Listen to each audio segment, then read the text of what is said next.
Sosok Buya Syakur, ulama harismatik asal Indramayu meninggal dunia. KH Syakur Yasin atau yang akrab dikenal Buya Syakur meninggal dunia pada hari ini, Rabu, tanggal 17 Januari tahun 2024.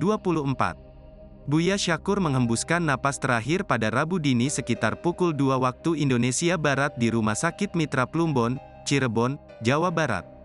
Innalillahi wa inna ilaihi rajiun. Telah dipanggil ke rahmatullah KH Buya Syakur Yasin Cadang Pinggan.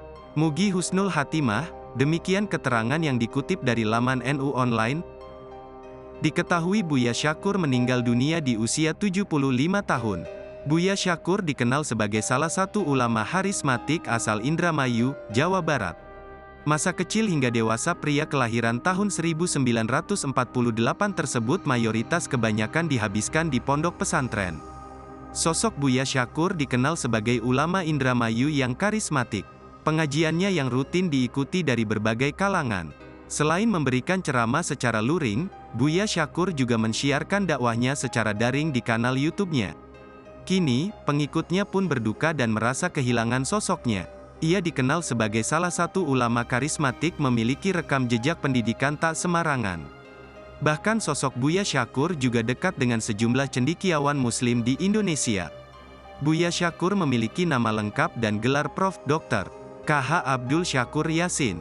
Namun ia akrab dan dikenal dengan sebutan Buya Syakur.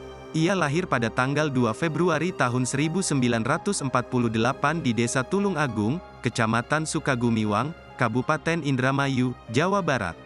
Artinya ia wafat di usianya ke-75 tahun.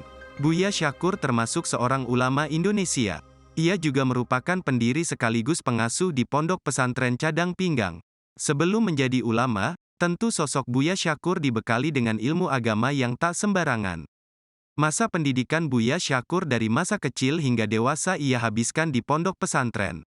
Ia menimba ilmu di Pondok Pesantren Babakan Ciwaringin, Cirebon, Jawa Barat.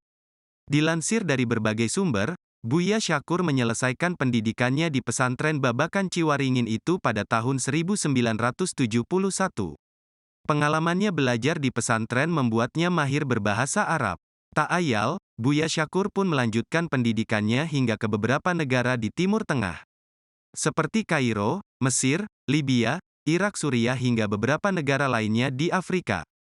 Karena kemahirannya berbahasa Arab, Buya Syakur juga telah berkontribusi menerjemahkan kitab-kitab bahasa Arab ke dalam bahasa Indonesia. Download Tribun X sekarang, menghadirkan lokal menjadi Indonesia.